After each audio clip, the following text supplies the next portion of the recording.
Hello guys, welcome to today's session. My name is Bilal Ghattis and I'm going to be your instructor for today.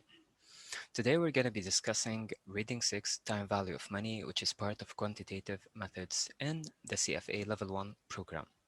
Before we start, I have to thank ThinkWiz for providing me with one of the best prep material for the sake of preparing these videos.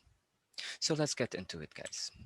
Before we actually start the details of this course, I would like to talk a bit about the time value of money for those who do not come from a finance background. Now, what does time value of money means? You have to ask yourself whether you want to have $1 right now or $1 in a year. And if you can answer this question, then you can really know what the time value of money means.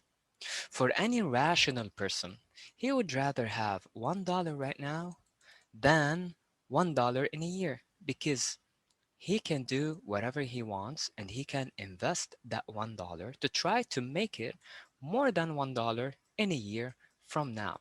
So he would prefer to have something in his hand right now so that he can invest it and try to make more than that second option, which is receiving $1 1 year from now. Thus, it is very important for this chapter to always draw what we call the timeline,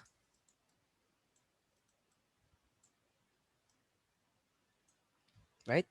Which is an imaginary set of years that we lay down where we can input our cash flows or our money or our investment so that we can better understand how the question is being asked for us to better approach it in a more logical and technical way. So let's get into it, guys. First of all, we have to talk about the interest rates. Now, interest rates have many definitions when it comes to the time value of money, and this topic, interest rates, will drag with us up until the end of the CFA Level 3 program. So basically, you're going to have to understand it in Level 1, Level 2, and Level 3, and you're going to see many variations and many definitions of interest rates. The first one we're going to discuss is the required rate of return. The required rate of return, as the name says, it is what you require. It is what the investor requires for him to be able to enter into that investment. So basically, it's the minimum that he asks for.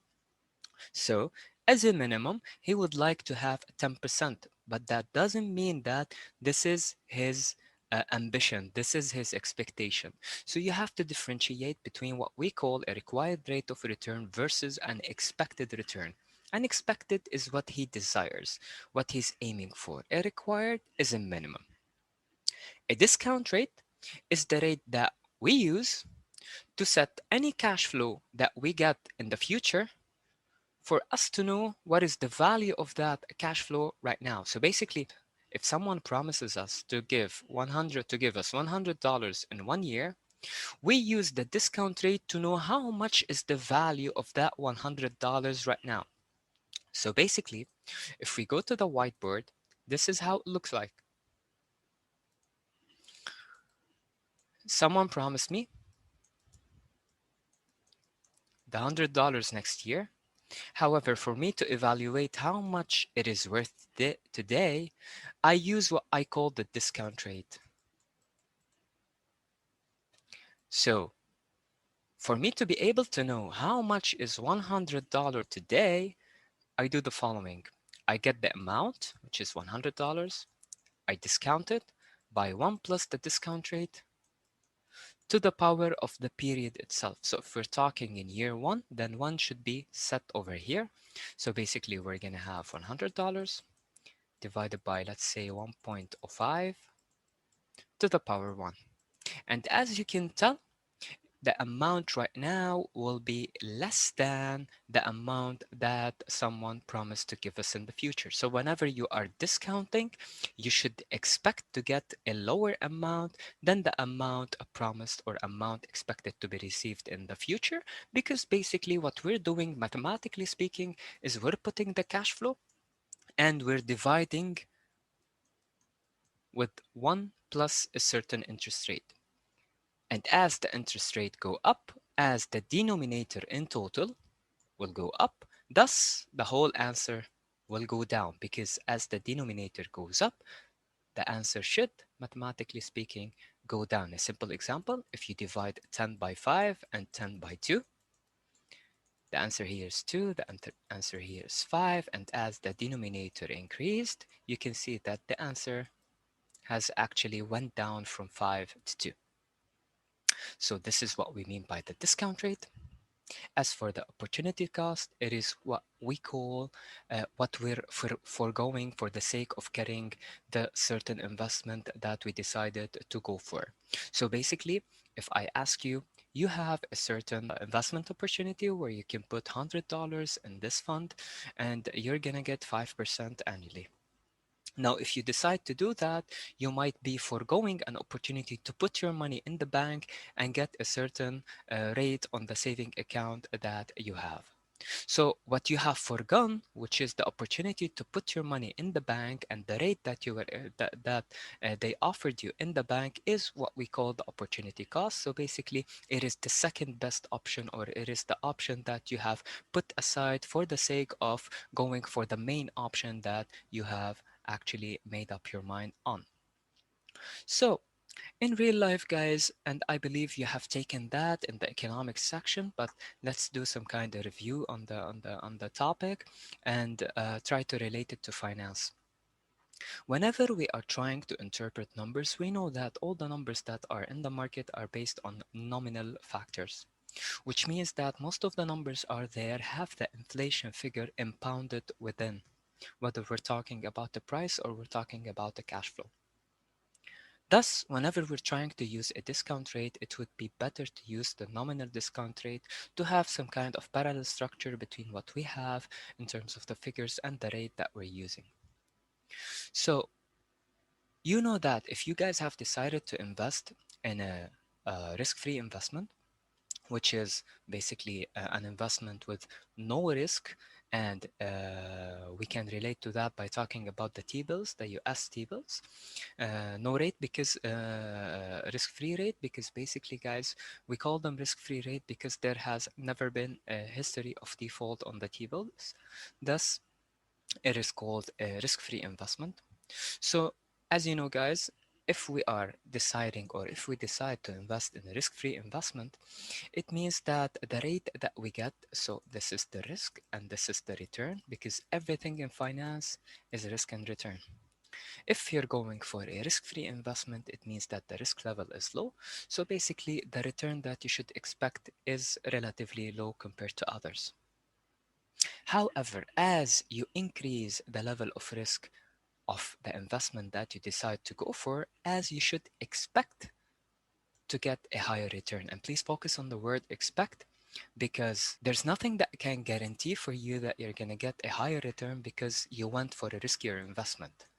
This is why we say you expect to get a higher return, because this is the rational expectation. However, it does not have to mean that it is guaranteed. This is why, guys, if we are investing in a risk-free investment, the return is relatively lowered whenever compared with another investment instruments. So if I am evaluating an investment that is risk-free, the interest rate should be the nominal rate, and it should be the nominal risk-free rate. However, if I decided to invest in an investment instrument that is not risk-free, then I have to add what I call risk premiums. And those risk premiums, they compensate for the level of risk that it is impounded within the investment instrument itself. And some of the levels of risk are what we call the default risk premium. It is the additional risk premium that is related to the possibility of the company not being able to pay back its obligation. The liquidity premium is the risk factor that is related to the issues of whenever the company has liquidity issues. And same goes, guys, for the maturity. And we're gonna go back to those in details whenever we start discussing the equity section. Thus, guys, it is important for us to know how much would be our investment worth in a certain amount of years. And this is when we start discussing what we call the future value. So, what is the future value? The future value, guys, is how much is my investment worth in 3 years based on a certain interest rate. So the future value is the value of my money or investment or cash flow in the future, not right now. This is why we have to start to differentiate between the following 5 factors that you guys will be using heavily on your Texas BA Instrument 2 Plus or 2 Plus Professional. The first term is the PV, it is the present value. The second term is the FV, which is the future value. You have the I, which is the interest rate. You have the N, which is the number of periods. And you have the payment, which are the cash flows or the annuities that we're going to be talking about in a bit. So the PV is how much it is worth today. So we're going back. PV is always going back to the left. FV is always going to the right. I is the interest rate, whether we're using the PV or FV. N is the number of periods, and we're going to discuss why I'm going to call it number of periods and not number of years. And payment basically is the cash flows or the payments that you are either investing or receiving, or you are paying for a certain loan or mortgage. So guys, we were saying the following. We said that the FV is basically a formula of a PV times 1 plus the rate to the power n. So if I ask you guys, how much is $100 worth based on 10% interest in 1 year? See, I've segmented the question and transformed it into a given that I can use in the formula. So how much is $100 right now? So the whole capital is $100. And one hint about how you can differentiate between a payment and the present value is not recurring or not happening, even if we're talking about a different in different amounts. So if I say $100 right now, how much it is worth later on, it is $100, and nothing recurring is happening after that $100. But if I say I'm gonna pay $50 each year, then when I say each year, I'm specifying that it is some kind of a series of cash flows. So when I'm talking about a one amount, a lump sum amount, it is the present value, and then 10% interest rate.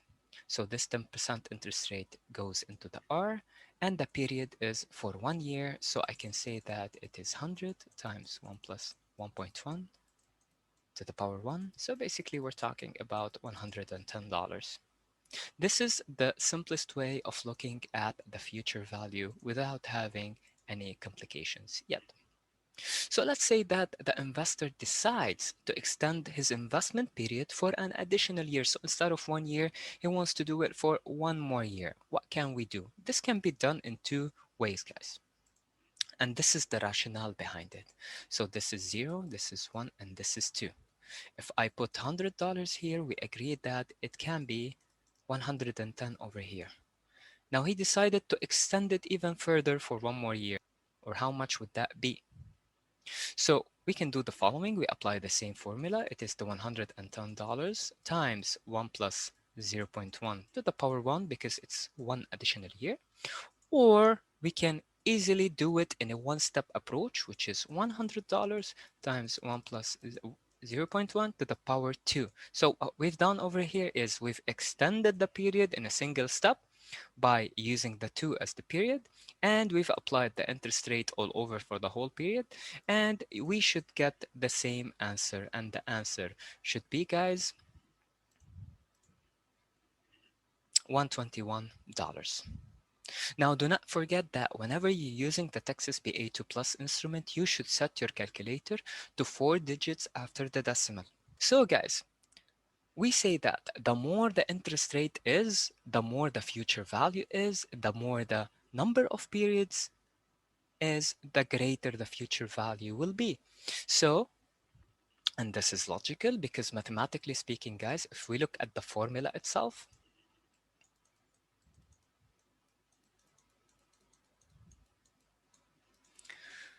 because there is no denominator, the higher all of those variables are, the higher the future value will be. So if R goes up, future value will go up. If N goes up, future value goes up, of course, is if the lump sum that we're investing goes up, the future value that we have should go up. However, going back to something that I have mentioned earlier, it is very important to say that n represents the number of periods and not the number of years. Why? Let me try to explain that in simple terms.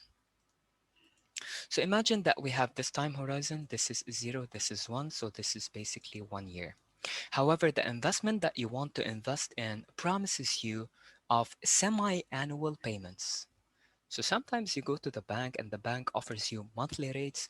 The bank can offer you quarterly rates. They can offer you semi-annual rates or basically annual rates. So when we say that the investment opportunity promises semi-annual payments, it means that you're gonna get two payments per year. One mid-year and one at the end of the year.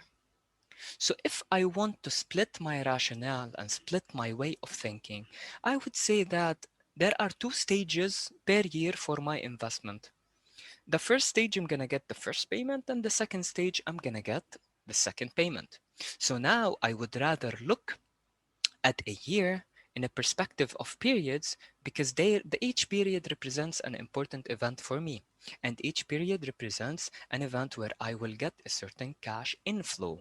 And this is why I would call n the number of periods and not the number of years. So if someone told me that your investment horizon is 1 year, but the payments are semi-annual, then I would say that the number of periods for me is the number of year times the number of periods, because semi-annual is 2, quarterly is 4, monthly is 12, and yearly is basically 1. It's the default option.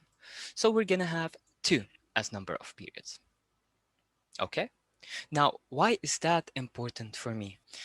Imagine that we have $100 that we're putting, and we have 1 year investment horizon, and the payment is semi-annual. Semi-annual. So basically, I'm gonna get the payment here and the payment here. And this is what we call compounding effect. So it's compounded semi-annual. And the interest rate is 10%, right?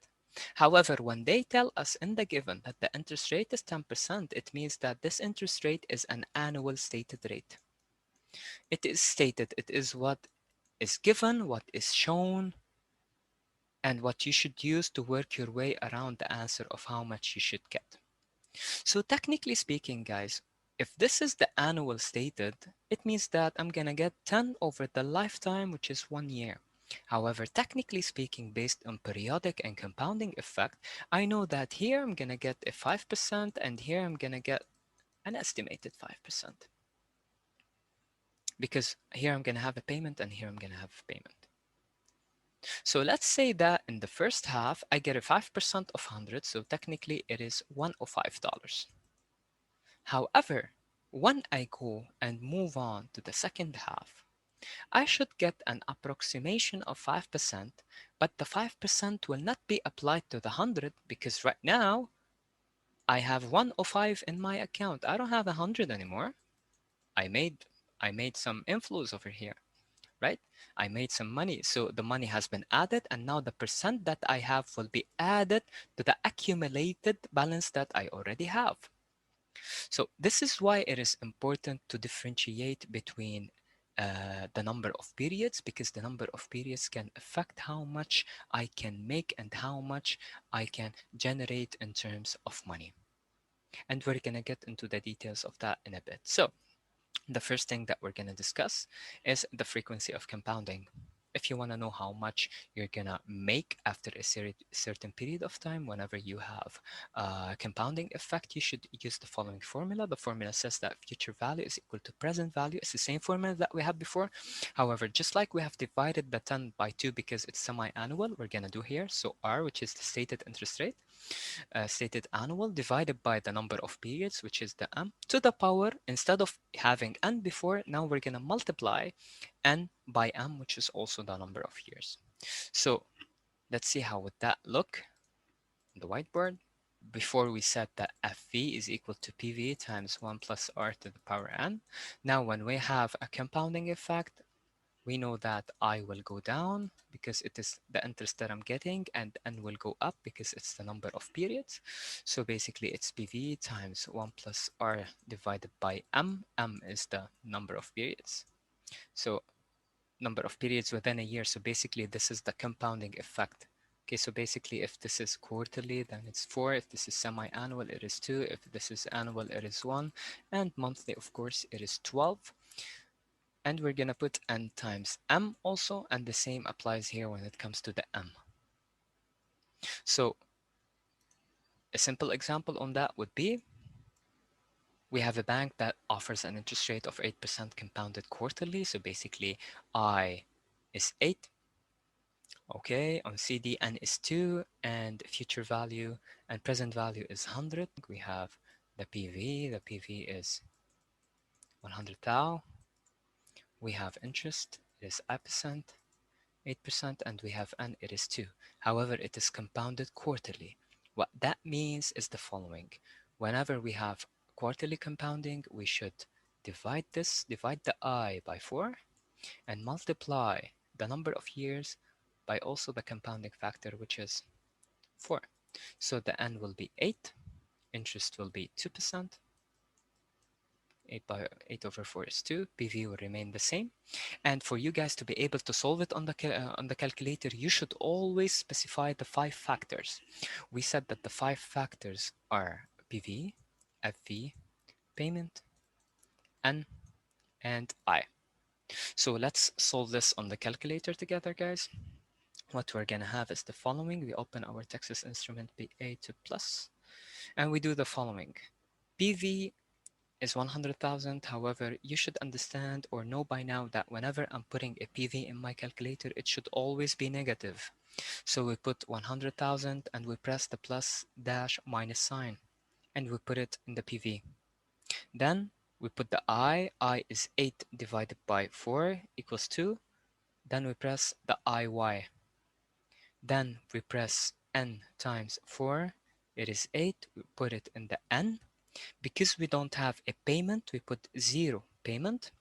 And then we press CPT FV, and we're gonna get 117,165.9381. And please note that you should have 4 decimals on the calculator on the exam. So guys, what we should know by now is that interest rates can be of 2 types. It can be in a stated way, which is the one provided in the given, in the annual way, so it's called the stated annual way, or it can be the periodic, which is the interest rate that I get as per each period. Now, sometimes the compounding effect can be in what we call a continuous manner. If we have an example where the number of compounding periods per year becomes infinite, then the interest rate will not be compounded in the way that we've explained earlier, but it will be compounded continuously. And for that, we use what we call the E, right? We use what we call the E, which stands for the exponential. And this is the formula. So we find the present value, we find the future value based on the present value times the exponential of R, which is the interest rate, times N, which is the number of periods. So let's look at this example. We have an investor that invests $10,000 at 8% compounded continuously for 2 years. How should we solve that? Before we do anything, guys, I'd rather look on this complicated part of the formula, exponential to the power R times N. So I'm going to segment this into 2 steps. I solve this first, then I use this to set it as a power of exponential, and then I multiply by the present value. So basically, I'm going to do the following. Whenever I open the Texas Instrument calculator, I need to clear everything. Second clear, second clear. And then what I do is, what is the R? The R is 8, so 8, 0.08 times N times 2. And this is 0.16. I press store 1. Then I press relocate 1, second exponential. I get 1.1735. I multiply it by $10,000, and the answer is 11,735.11. So again, we solve this. After we solve this, we put it as the power of the exponential.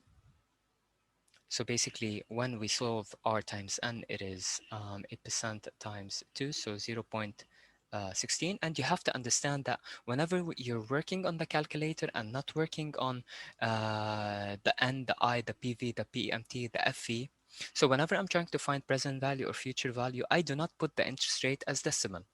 However, whenever I am calculating a certain or expecting a certain output on the calculator that is not related to the NPV and to FV and PV, then I have to put the percent as it is. I should put 0.08. So here I put 0.08 times 2, I get 0.16. Then I press second lin or I press exponential. I'm going to get 1.1735 and then I multiply it by $10,000.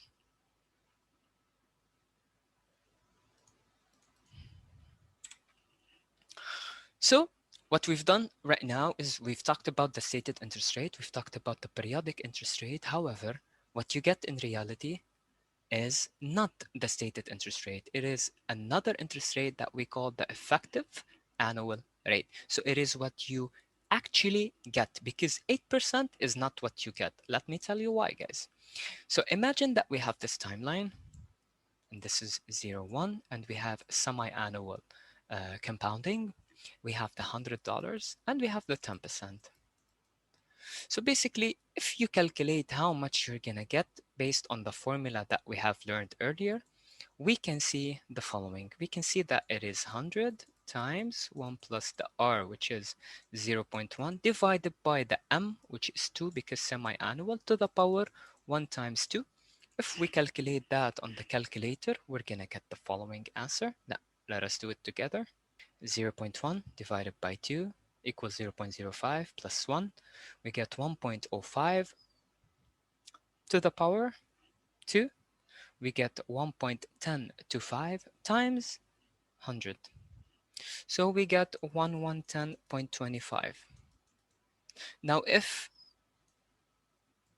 this is the correct answer, right? However, the stated interest rate is 10. So basically, as per the stated interest rate, we should get 110, which is $110. So there's a difference of $0.25. Where does that come from? It comes from what we call the effective annual rate. So in a stated way, it is 10%, but what you are actually getting is more than 10%. Why? Because as I've said, you're getting the payments semi-annually. So you're getting the first 5% here, and after you do that, you're getting another 5% on this amount. So it has compounded more than what it has promised. And this is why the remaining 5% will be calculated based on the amount that you have generated here.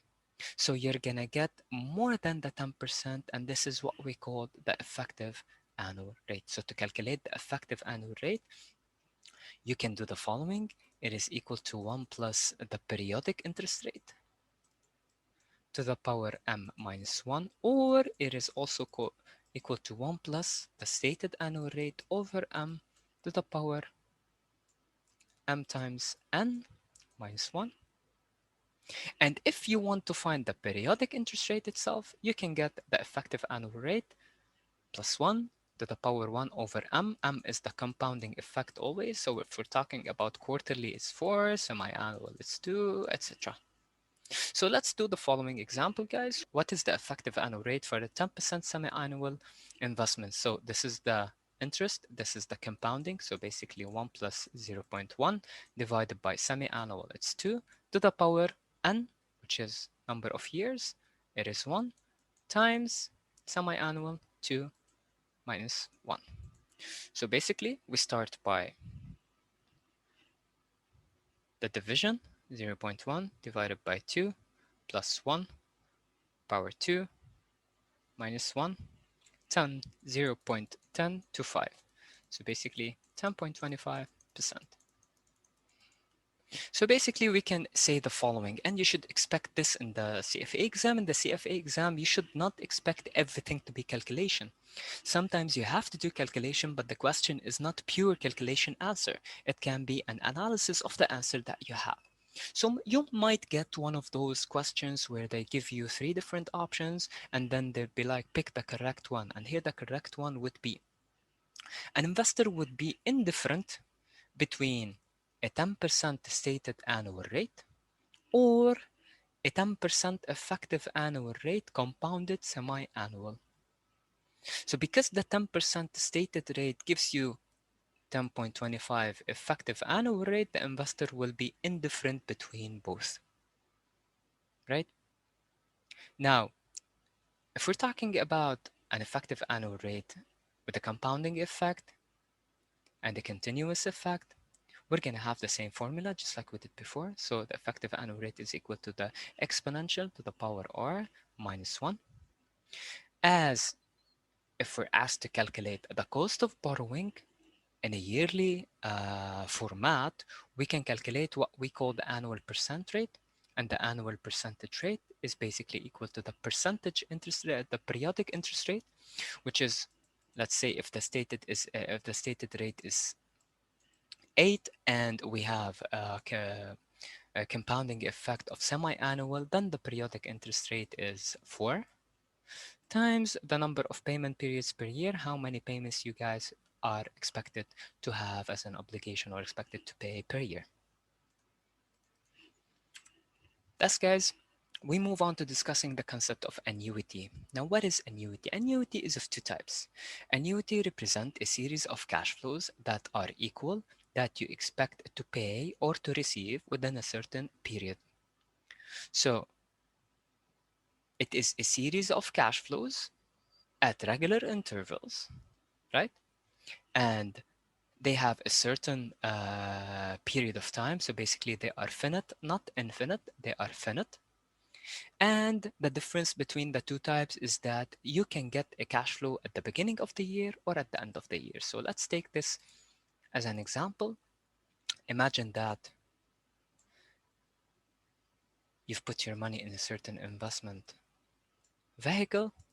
The first thing you're going to ask is how much interest will it pay? And then you're going to ask, when will I get those interest? When you get the interest at the beginning of the period, so this is the first year, right? This whole graph is for the first year. If you get the payment over here, it's an annuity due. And if you get the payment at the end of the year, we call it ordinary annuity. So we have AD or OA. AD is annuity due, OA is ordinary annuity. And same goes for payments. If you're also paying for a certain loan, you can pay the payment at the beginning of the year or at the end of the year. If it's at the beginning, it's due. If it's at the end, it is ordinary. So basically, if we have this set of cash flows and this another set of cash flows, if this is ordinary annuity and this is annuity due, if I'm paying at the end here, I'm paying at the beginning, I can always do this graph to link how things go when it comes to payments and comparisons between ordinary annuity and annuity due. And you don't have to worry about memorizing the formulas or solving using the formulas because you can go to the book. Thus, I'm just going to be focusing on how to actually solve them on the calculator because it is way easier.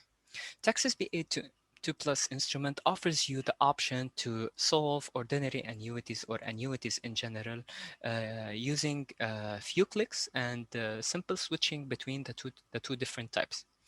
The default option is always set ordinary annuity. However, you can always switch between ordinary annuity and annuity due. We can do that by looking at the payment button on the calculator, the PMT. We can press second payment and then we press second enter. So now END changes to BGN. Now I can press clear work and you can see BGN showing at the top right corner of the calculator of the screen. Now we can work our way around any example that is related to annuity due. However, do not ever forget to change it back to and because it should be the default mode of the calculator. So after I'm done working on any example, I should press second begin, second enter. It will change back to end, then I will clear, and I will have nothing on the top right side, top right corner of the calculator, which means that I am back to my default mode. Now let's take an example and try to solve the following. We have the following example. We have a 5-year $100 annuity with a discount rate of 10% annually. Calculate the future value and the present value of ordinary annuity and annuity 2. So first of all, I'm going to be calculating the PV of ordinary annuity. Because it's ordinary, I do not have to change the mode of the calculator. I put 5 as N, $100 negative PMT because basically I'm paying, right? Discount rate is 10, 0 as present value because nothing is given, and I want to calculate the future value. So CPT FV, I get 610.51. Now if I want to calculate the present value, I put 0 in the FV and I press CPT PV, I get 379.0787. Now if I want to calculate based on annuity due, which is payments at the beginning of the period, I have to change the mode of the calculator, second begin, second set, clear work. Then I start, 5 is N, 10 is I, 0 as FV, and the payment is 100 negative, CPT PV 416.98. If I want to calculate the FV, I put 0 in PV because now I'm looking for FV, CPT FV 671.56. This is when it comes to annuities, guys, and as we said, we have two types of annuities. We have the annuity based on the beginning, which is the due, and annuity based on the ending, which is the ordinary, the default side. So do not forget to get back your calculator to the default mode so that we can continue working on the remaining part of this session. So as we've seen, guys, here we were discussing a topic of, or we're discussing an example where we had the cash flows all equal at $100. Now, what if we have 5 years? However, we're not getting $100 per year, so it's not an annuity anymore. It's what we call unequal cash flows. So if this is 5 years, I might have $5 here, 10 here, 5, 7, and 6. If the cash flow set is unequal, then this is what we call unequal cash flows. And if the cash flow set is equal and it's for a specific period of time, then we can call it annuity. So let's try to understand how the differences are between unequal cash flows and annuities, and how would that affect my work. The first thing that we need to understand is whenever we have unequal cash flows, we cannot use the horizontal row, the horizontal line of N, IY, PV, PMT, FV on the calculator. We have to use a button that is on top of that line, and it's called the CF button. It is called the cash flow button, right? This is the first difference. So if the cash flows are uneven, unequal, we go here, we press CF. If the cash flows are equal, we go to the line that has the N, the IY, the PV, PMT, and the FV. Now, as usual, we know that the FV is equal to PV times 1 plus R power N. If we want to know how much is the PV, then because we want to know how much is the PV, we take everything other than the PV and put it on the other side. And because there's a multiplication sign, we know that this will become the denominator. So we have FV over 1 plus R to the power N. And as R goes up, because it's in the denominator, the answer will go down. As N goes up, also, the answer will go down. Because if we increase N, the power of N, then the answer in the denominator will increase. If this denominator increases, then the whole answer should decrease. And of course, as FV increases, PV will increase, and as FV increases, the numerator will be higher, thus we should expect a higher amount at the present value.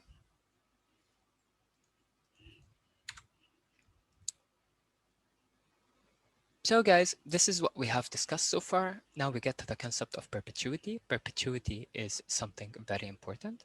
Perpetuity, guys, means that you are getting a payment indefinitely. So you're getting a series of cash flows indefinitely. And we're gonna be going back to that whenever we discuss the concept of what we call the preferred stock later on in the equity section. However, for the sake of this topic, we're going to study perpetuity as a series of cash flows that are going, they might be cash inflows, cash outflows, and they are based on an infinite basis, not infinite basis, infinite basis. So if we want to know what is the value of series of cash flows that are being paid or received at a certain amount of interest rate, we say that the value is always equal to the payment divided by the interest rate. So it can be 10%, it can be 5%. So if we want to know the value of the stock based on dividends that are paid indefinitely at $10 per year, and the rate of return, how much I require as a minimum is 20%, then the price of the stock should be based on the payment divided by the interest rate. So 10 here, 10 here, it's $50. This example is very important, guys, for us to solve. So let's focus on this one. Have 0, 1, 2, 3, 4, 5, 6, 7, 8, 9, and 10. So instead of having payments starting in T0 or T1, we're going to have the first cash flow at the end of year 4. So we're going to have the first $6 over here. And we're going to have $6 all over up until year 10. So how much is the value of the cash flows from year 4 up until year 10 today? When we're asked about something today, it means that we have to calculate the present value. So for us to calculate the present value, we need a discount rate. Discount rate is here, and we can calculate this in two ways. The first way, guys, is to split the example into two parts. So we're going to split it at year 3, and I'm going to say why. Or we can use the cash flow mode on the calculator, and we can calculate it based on the cash flow mode. So the first way will be splitting into two parts. So the first part will be year 10 up until 4 and 3. We're getting $6 from here till here. So we need to find the value of those at year 3, and we assume that year 3 is today. So we find the value at year 3. We can do that by setting the calculator as n equals 7, PMT is equal to 6, I is equal to 5, FV is equal to 0, and PV equals to the following. So we put 7N, 6 PMT, 5I, 0 FV, CPT, PV. We get 34.7182. So now the value at year 3 is 34.7182. But the question asks us how much is it worth today, so at time 0. So for us to know how much it is worth today, I also need to discount this amount back to time 0 to know how much it is worth. So because, as you can see, we started with payments, we reached a present value. Now, for me to put that value in the calculator, I cannot assume that it is a present value anymore, because what I'm looking at is 3 years back. So this value changes to a future value on the calculator. So I put 34.7182 as the future value, 0 in payments, because there are no payments from 0 up until year 3. They start in year 4. Then I'm going to put 3 as the N, 5 as the I, again 0 as the payment, CPT, PV, and the PV will be equal to $29.99. This is a very important example, guys, because it helps you to transition from having payments into a certain present value, and how can a present value at a certain point in time in the timeline be considered as a future value for the sake of going back even further in time to try to find the value at an earlier date. So we have two phases. First phase, no cash flow. Second phase, cash flows. Calculate the cash flows. Then assume that the present value of these cash flows is the future value of the no cash flow period, and then discount it back and go back to the present value for us to get the answer that is posted here. Now, another way of solving that, guys, is through going to the cash flow menu. You can press CF on the calculator. CF0 will appear. We clear everything on the calculator. Second clear, second clear. It will go back to 0. And now we can start inputting the cash flows. We can do that by the following. CF0, we press 0, enter, go down. C01, 0, enter, go down twice. C02, 0, enter, go down twice. Same goes for 3, 0, enter, go down twice. And now we start putting the cash flows. So we have 6, enter, go down. 6, enter, go down. 6, enter, go down. We keep on doing that up until we reach C10. 6, enter, go down. 6 and enter. Now we press CPT NPV. The calculator will ask for I. It is 5, enter, go down. Then CPT NPV. And we get the NPV as 29.99.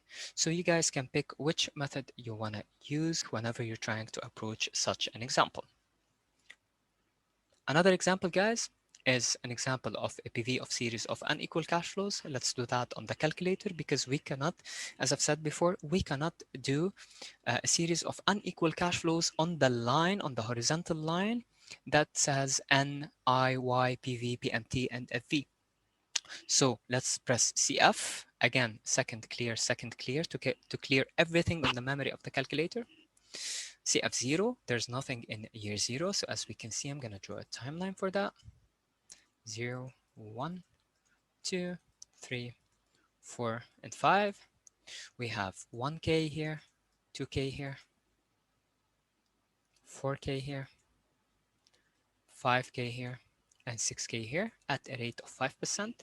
So we open the cash flow menu, second clear to clear everything. CF0, there's nothing. We press 0, enter. Whenever you're working with the cash flow menu, you always have to press enter as if you're working on the keyboard. For you to confirm the value on the calculator, you press enter. So enter, go down, C01. How much is cash flow 1? It is $1,000. Enter, go down twice, C02, 2,000. Enter, go down twice. Year 3, 4,000. Enter, go down twice. 5,000. Enter, go down twice. 6,000. Enter, and then we check what that question is asking. Find NPV, so CPT NPV. What is I? I is 5. 5, enter, go down.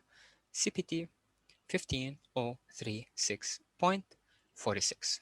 Now you're going to be asking yourself and wondering, why am I going twice and using the down arrow twice on the calculator? If we press CF, second clear. So CF0 is 0, enter, I go down to go to C01. Now when I press C01, I pressed 1000, enter, and if I press 1, down arrow once, I'm going to get F01. F01 means how much is the frequency of the $1,000. So if I am working on an annuity, I can put, and the annuity, the cash flows is for 6 years, and the 6 years are even cash flows, they're the same. What I can put is F016. So here the calculator will understand that I have a frequency of 6 times for cash flow of $1,000, so basically it's 6 years.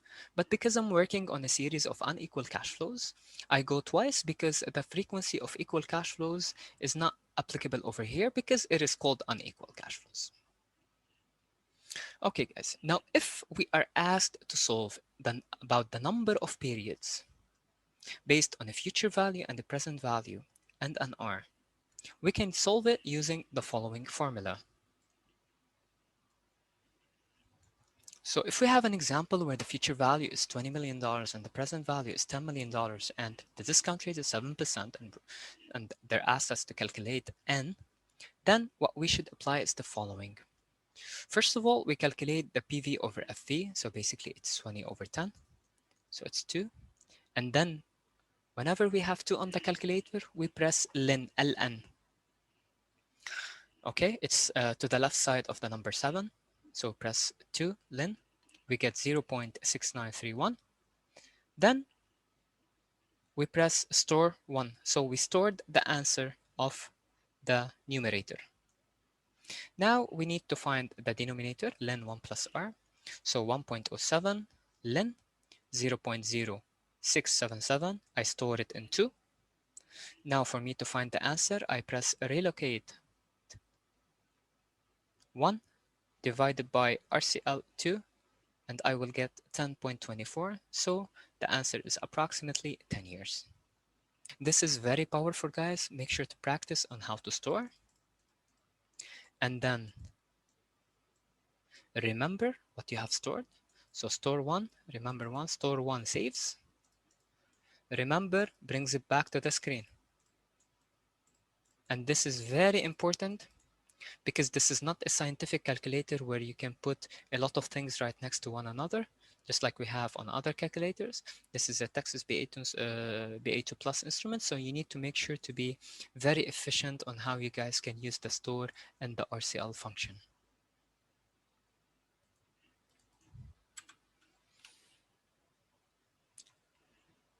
Now, guys, we need to study how we can calculate an annuity payment. And this is basically based on a formula. So basically, if they asked us to calculate what is the annuity payment for this amount of PV or this amount of FV for this specific number of periods or years and this amount of interest rate, we have to use the following formula. So the annuity payment is equal to the present value divided by the PV annuity factor. The PV annuity factor, guys, is represented by this formula. The PV annuity factor is segmented into a numerator and denominator. The numerator is 1 minus 1 divided by 1 plus r divided by the compounding effect to the power compounding effect times n. We already know this part of the formula, divided by the r, which is the interest rate, over the compounding effect, which is m also. Simple example, guys, we have an investor who plans to purchase 120K house. He made a down payment of 20, so he needs to buy something that is worth 120 now. He paid 20, so basically what's left is 100,000, logically. And he plans to borrow the remaining amount, so borrow the $100,000 with a 30-year, so N is 30, fixed mortgage and monthly payment, so compounding effect is 12, and the interest rate is 8%. So basically, guys, we just have to plug and play 1 minus 1 over 1 plus 8% divided by 12 to the power 12 times 30, because N is 30, right? Divided by R, which is 8%, divided by M, which is 12. So the annuity factor answer would be 136.283494. And as we said, the PV is how much is left. So what's left is $100,000. So we simply divide both 100 by 136.28. And we're going to get an annuity payment of 733.76 over the lifetime of this mortgage. Now we're going to be discussing another important principle, which we call the equivalence principle. The equivalence principle is basically, in a nutshell, it is beating around the bush of a certain factor. We have a lump sum amount that we put into a certain account, and this account provides a certain or generates or promises a certain interest rate for all the periods. We can transform this into an annuity. So if we're putting 4329 into an account and the account pays 5% interest for 5 years, we can find an alternative for this which can yield the same result. The alternative is a series of payments that are equal. So I can basically, guys, go to the calculator and tell it if I have, so always second clear everything. I can tell the calculator if I have a 4329.48 negative, because this is basically my present value, and I have 5% interest, and I have 5 years, and I have no future value. If I want to transform this into a series of payments, or if I want to get the same amount today by paying a series of equal payments, how much would the payments be? So CPT, PMT, and I find that this amount, a lump sum, can be equivalent to a series of five $1,000 payments at the 5% interest rate. The same thing, guys, can be applied for the future value. If I have a series of payment of $1,000 for 5 years at 5% interest, I can try to find the future value, and the future value will be the same if I try to find what is the future value of this present value. So basically, I am beating around the bush of three different variables. I have the PV, I have the PMT, and I have the FV. A lump sum can be equal to series of payments. A series of payments can also be equal to the same lump sum for n and I, which are equal. And if I want to find the future value of these payments without the PV, I can get a certain number. However, if I want to find the lump sum also future value, I can get to the same number given that I'm using the same n and I. And this is what we call the equivalence principle. So they're equivalent to one another. As for the last example for today, guys, we're going to be discussing the additive principle, which is if we have two series of cash flows, and the series of cash flows that we have are cash flow A, cash flow B. Cash flow A promises $100 in year one, $100 in year two. Cash flow B promises $200 in year one and $200 in year two. We need to calculate the future value of them together. If we need to calculate the combined future value of both, I can get the future value of A, future value of B, and then add the answers. Or I can add the cash flows. So the consolidated cash flow looks like this: 0, 300, 300, and try to find the future value based on this consolidated cash flow. And both answers should be the same. Another example, guys, of the additive concept is the following. If I have this following cash flow, series of cash flow, I have 6%. I have cash flow 1 in year 1. So basically, this is my timeline, 0, 1, and 2. I have $4 here and I have $24 here. This can also be changed to the following. This can be changed to two series of cash flows, 0, 1, and 2, 0, 1, and 2. The first series of cash flow can be $0, $4, $4. The second can be a lump sum amount of $20 at year 2 and nothing here. So basically, I can find the future value of this 1 and 2 and add them together, or I can look at this one, which will be the same as segmenting into two different series of cash flows. And both of them should yield the same present value and the same future value. And this is what we call the additive principle. I hope that you guys have enjoyed and learned and found this video beneficial for you guys. Again, a special thank you for Finquiz for providing the quality prep material that I've used in this presentation. For more information and details, guys, you can always go and check their website. They're one of the leading prep providers. And please do not forget to give me that thumbs up button if you like the content. And subscribe to my channel to be aware of upcoming videos related to the CFA program. And you can always check my YouTube channel for additional videos and my Facebook channel, which is Finance with Bilal Ghatis. Thank you guys for your time.